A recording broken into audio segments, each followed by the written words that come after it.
Waalaikumsalam warahmatullahi Waalaikumsalam wabarakatuh. warahmatullahi wabarakatuh.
Oke, saya akan membaca.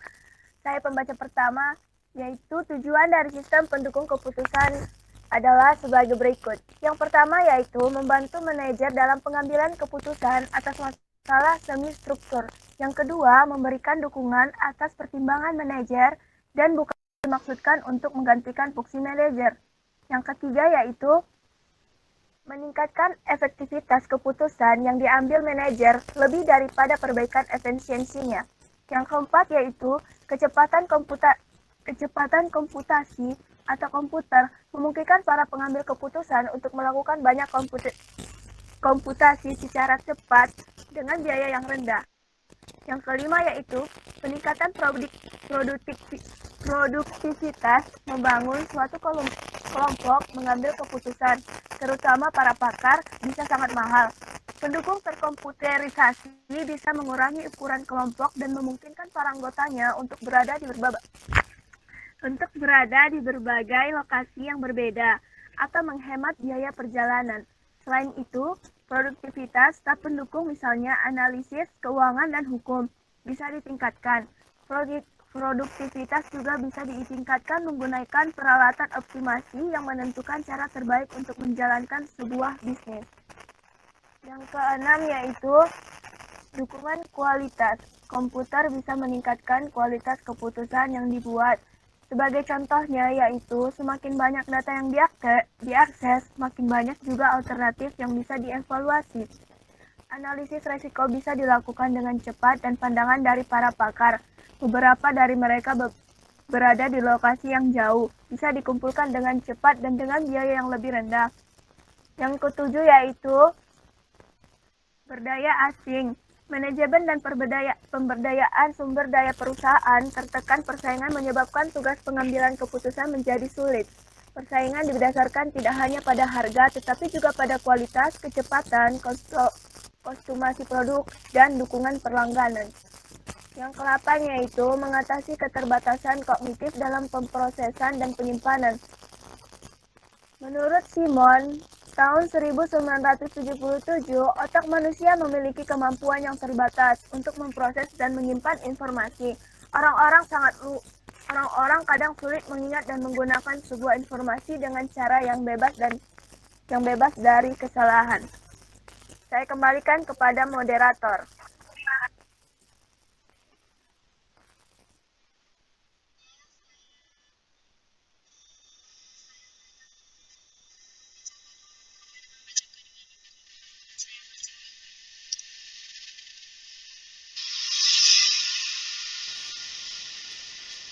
Saya akan melanjutkan dari pemateri pertama, kemudian yaitu B, tingkatan teknologi sistem pendukung keputusan atau SPK.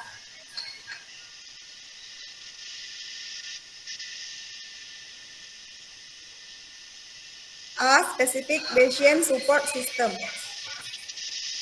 Merupakan sistem yang ditunjukkan untuk membantu pemecahan serangkaian masalah dengan karakteristik yang spesifik. B.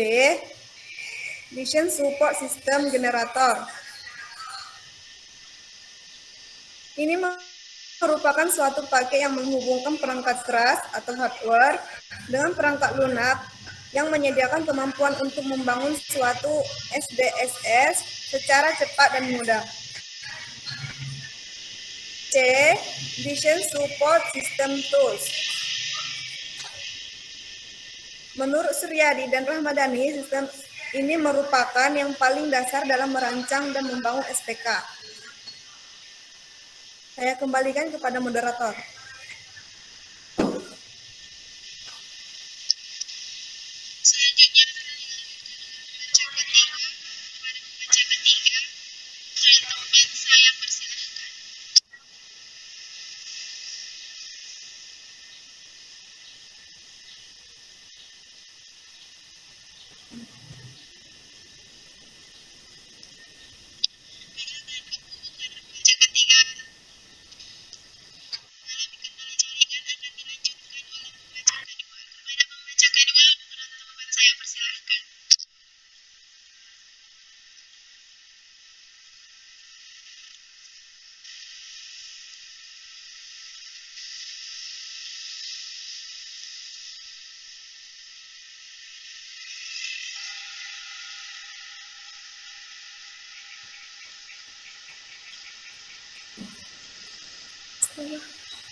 Baiklah, saya akan tanya lagi.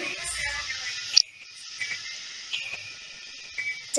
Hubungan antara ketiga tingkatan teknologi SPK. Ini digunakan untuk membangun suatu aplikasi Specific Decision Support System. Secara langsung, hal ini sebenarnya sama saja dengan proses perancangan aplikasi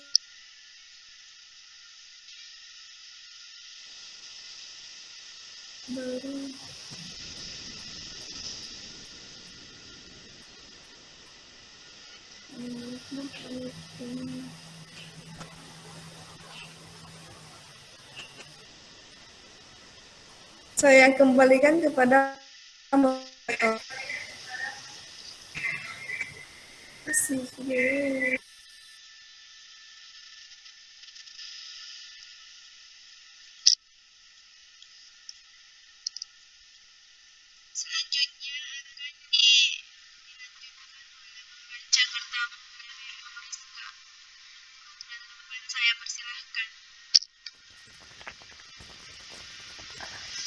D.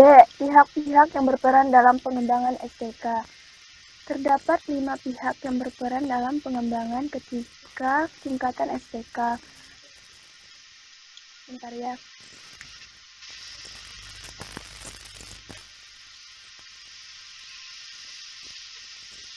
Bentar.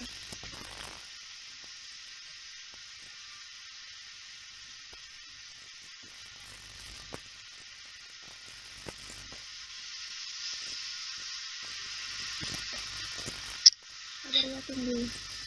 Gak kebaca aku.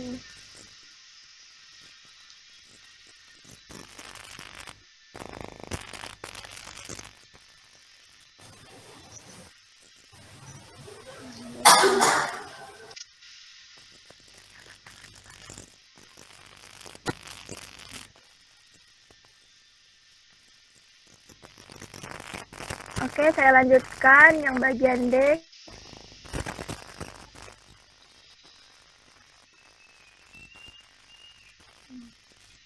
D. Pihak-pihak yang berperan dalam perkembangan SPK. Terdapat 5 pihak yang berperan dalam pengembangan ketiga tingkatan SPK. Keterkaitan antara peran-peran dengan 3 tingkatan teknologi SPK dapat dilihat pada gambar 3 yang disebut dengan kerangka kerja pengembangan SPK. Kelima peran tersebut, yang pertama yaitu manajer atau pemakai user, yaitu pihak yang terlibat langsung dengan proses pengembalian keputusan, yang harus mengambil tindakan dan bertanggung jawab atas bersekuensinya terhadap keputusan yang diambil. D. Intermediari atau penghubung.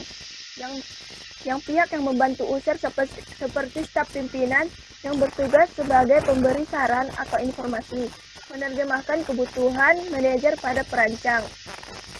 C. Yaitu DSS atau builder atau pengembangan SPK atau fasilitator, yaitu pihak yang mengembangkan SDSS dari BSSG di mana user ataupun intermediari berinteraksi secara langsung. D. Yaitu technical supporter atau teknisi pendukung, yaitu pihak yang bertugas mengembang kemampuan atau menambahkan informasi bahan atau dalam pengembangan BSSG, penambahan database baru, analisis baru, dan suatu tampilan tambahan. Terakhir yaitu peneliti atau pengembangan peralatan, yang mengembangkan teknologi baru maupun software serta meningkatkan efisiensi hubungan antar sistem dan dalam kemampuan moderator.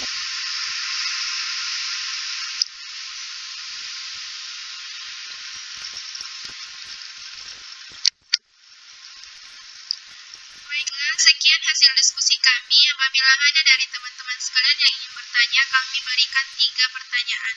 Kepada teman-teman yang ingin bertanya, kami persilahkan.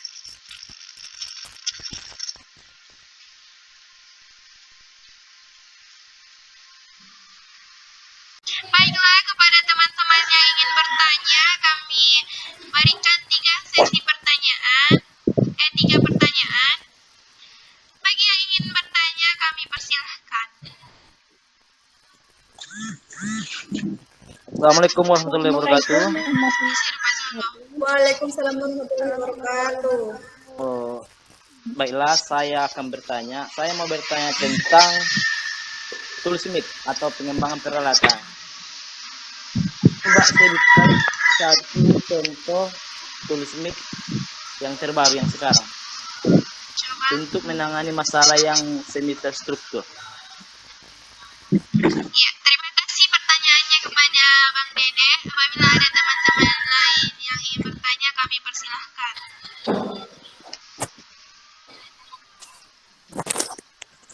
Kepada Saudari Anissa Fitri, waktu dan tempat saya persilahkan.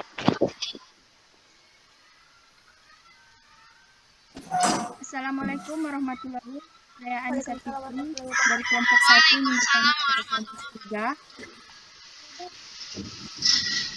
Coba sebutkan contoh penerapan pengambilan keputusan dalam dunia pendidikan. Bagaimana? Sudah jelaskah?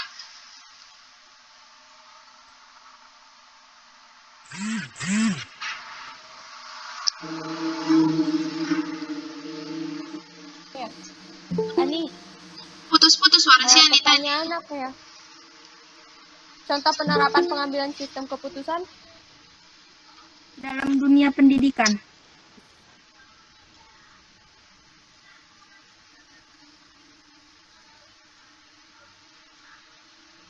Baik, terima kasih pertanyaannya.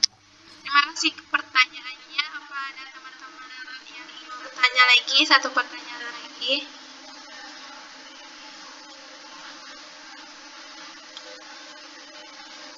Bagaimana?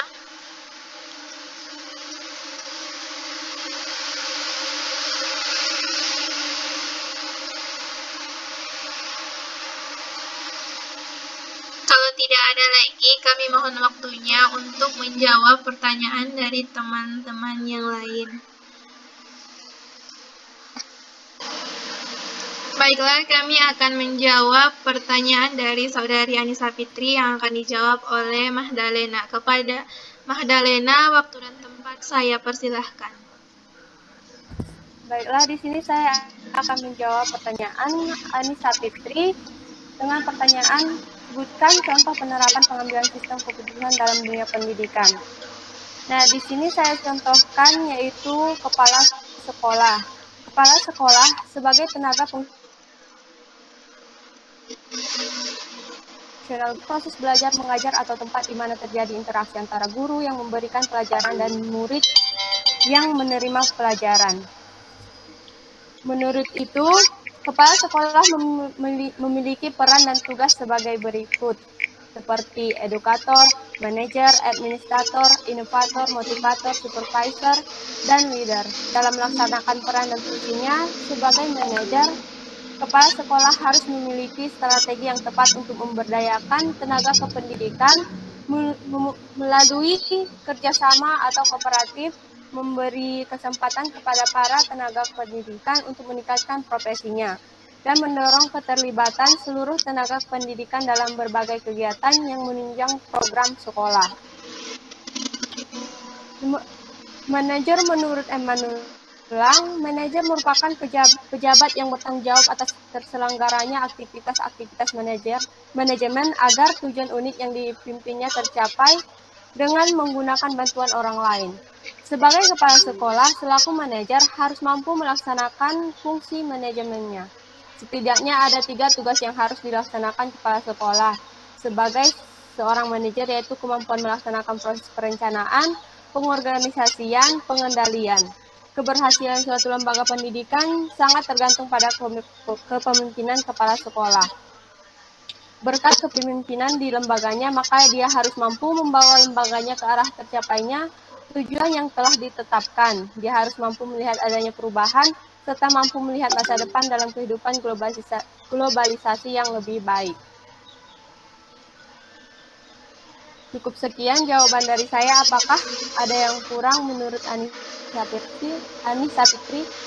Terima kasih atas jawabannya. Saya puas dengan jawabannya. Ya, terima kasih kembali. Saya kembalikan kepada operator. Baiklah, kami meminta waktunya sedikit lagi untuk menjawab pertanyaan dari saudara Bang Dede. Untuk menjawab pertanyaan dari saudari Bang Dede. Saudara Bang Dede.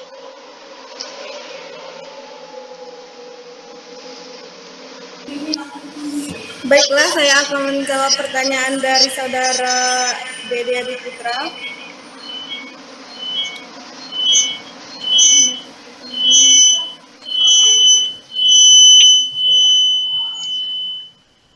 Pertanyaannya, contoh pengembangan peralatan untuk mengatasi masalah semi terstruktur.